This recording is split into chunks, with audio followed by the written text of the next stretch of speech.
Selamat pagi dan salam sejahtera.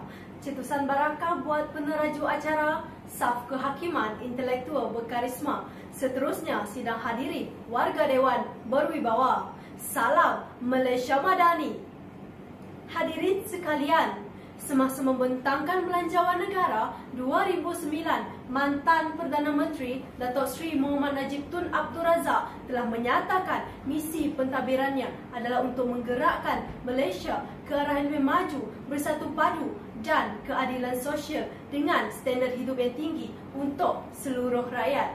Bagi mencapai hasrat murni tersebut, pihak kerajaan telah melancarkan program transformasi kerajaan yang mempunyai 6 bidang keberhasilan utama negara atau NKRA. Aspek ketiga, NKRA adalah untuk mempertingkatkan pencapaian pelajar. Persoalannya, mengapa pendidikan menjadi penting dalam mentransformasikan negara? Tidak lain, tidak bukan. Hal ini kerana pendidikan menjadi senjata paling ampuh dalam menjana mobiliti sosial rakyat. Bertitik tolak daripada kesedaran tersebut, maka saya berdiri di hadapan tuan-tuan dan puan-puan bagi menyampaikan sebuah pidato yang bermodu pendidikan cemerlang, negara terbilang. Tuan-tuan dan puan-puan hadirin sekalian, menurut Abdul Syukur Abdullah 1998, pendidikan cemerlang ialah pendidikan yang mencapai tahap terbaik, bermutu dan terunggul dalam semua bidang berkaitan akademik, sosial dan kokurikulum. Sementara frasa negara terbilang boleh ditarifkan sebagai negara yang dipimpin oleh pemimpin yang berwibawa dan mampu mencapai keseimbangan dalam segala aspek termasuk ekonomi, sosial maupun politik. Oleh yang demikian, pendidikan cemerlang negara terbilang boleh saya rumuskan sebagai pendidikan yang berkualiti dan bersepadu dalam melonjakkan negara di mata dunia dari aspek sosial, ekonomi dan politik. Hadirin warga pendidikan sekalian, ayo kita mulakan rentak dengan gagasan bicara saya yang pertama. Pendidikan berintegriti, negara dijulang. Integriti membawa maksud nilai kejujuran dan kepribadian yang luhur, menjadikan negara dipandang hebat dan mulia oleh seantero dunia.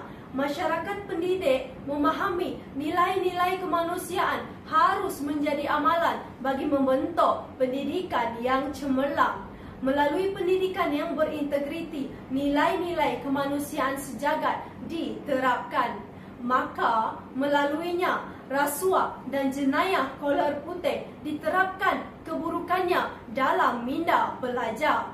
Amalan budi bahasa dan nilai sejagat diterapkan dengan penuh sedar. Walhasilnya, generasi yang dilahirkan menerusi sistem pendidikan yang berintegriti ini ialah generasi yang kental jiwanya, murni alaknya dan sempurna pula mindanya. Saya bersyukur kerana dilahirkan di Malaysia yang menekankan aspek ini lewat falsafah pendidikan kebangsaan yang menjadi tunjang pendidikan negara kita. Hasil pendidikan yang berintegriti ini menyaksikan Ku Azhar, Ku Abdul Razak yang merupakan bekas tentera berjaya menjadi antara usahawan yang berjaya. Beliau berjaya menubuhkan syarikat perusahaan feri terbesar di Malaysia iaitu JMV Trade-Tesh. Kejayaan syarikat beliau juga telah terkenal destinasi menarik di Malaysia seperti di Langkawi di peringkat global. Contoh, ini telah menunjukkan kepada kita bahawa pendidikan berintegriti menyulang nama negara di peringkat antarabangsa. Sidang hadirin warga Dewan Intelektual, beralih kita kepada rentas bicara saya yang kedua, pendidikan kreatif dan inovatif, negara produktif. Saban tahun kita melihat betapa besarnya peruntukan yang diagihkan oleh kerajaan terhadap institusi pendidikan dalam usaha untuk memantapkan lagi medan pendidikan negara. Seterusnya, berjaya melahirkan modal insan yang bakal menerajui negara. Hal ini kerana dalam dunia yang penuh cabaran ini, seseorang individu perlu mengolah sesuatu yang baru dan segar berdasarkan pengetahuan minda yang ada. Itulah dominan yang ingin dibentuk dalam modal insan hari ini. Maka tidak heranlah pada setiap tahun, Kementerian Pelajaran Malaysia telah membelanjakan jutaan ringgit bagi meningkatkan aspek kreativiti dan inovatif dalam dunia pendidikan.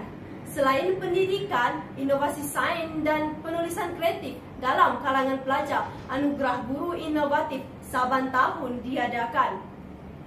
Hasilnya, apabila guru dan pelajar sama-sama menunjukkan kekreatifan dan inovatif, maka produktiviti negara akan meningkat. Lihat sahaja Saudara Najmil Faiz Muhammad Haris, pelajar PhD dalam bidang nanoteknologi di Universiti Metropolitan di Leeds yang sebelum ini mendapat perhatian media Malaysia kerana kejayaan beliau mengharumkan nama negara menerusi pembentangan tesisnya di Parlimen Britain pada tahun 2005.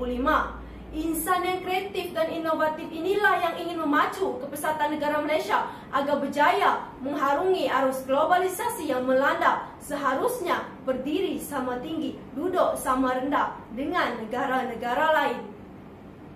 Sidang Dewan Warga Kemasyarakatan selanjutnya beralih kita kepada mendala fikir saya yang ketiga, pendidikan berkualiti, sosial sejahtera. Menurut Hussein Mahmud dalam bukunya Kepemimpinan dan Keberkesanan Sekolah, pendidikan berkualiti ialah pendidikan yang berjaya menggabungkan 4 aspek utama falsafah pendidikan kebangsaan, iaitu jasmani, rohani, emosi dan intelek. Apabila keempat-empat aspek ini digabungkan, maka pendidikan akan berjaya melahirkan pelajar yang berjaya mengikut bakat dan potensi diri masing-masing. Dengan ini, negara kita tidak akan ketandusan pekerja mahir, separa mahir dan profesional. Natijahnya, tiada lagi pengangguran dalam kalangan rakyat. Perkara ini terbukti melalui usaha-usaha kerajaan menubuhkan pelbagai institusi pendidikan daripada prasekolah hingga ke universiti, daripada institusi kemahiran asas hingga ke kemahiran berimpak tinggi. Hasilnya, kita diberitakan pengangguran rakyat negara kita berada pada paras terendah di seluruh dunia, iaitu hanya sekitar 4% sahaja. Bukankah sudah terang lagi bersulur pendidikan berkualiti menjana kesejahteraan sosial? Sidang hadirin, warga budiman, saya ingin mengajak sidang dewan berfikir sejenak. Bayangkan apa yang akan terjadi sekiranya pendidikan negara kita terabai.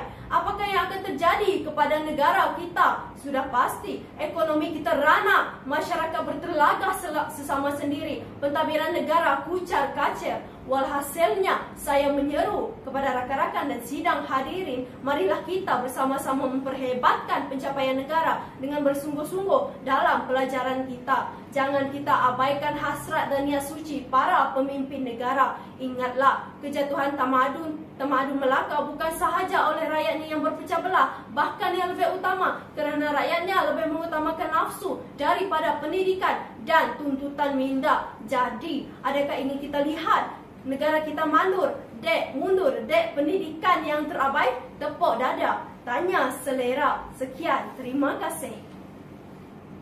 Okey.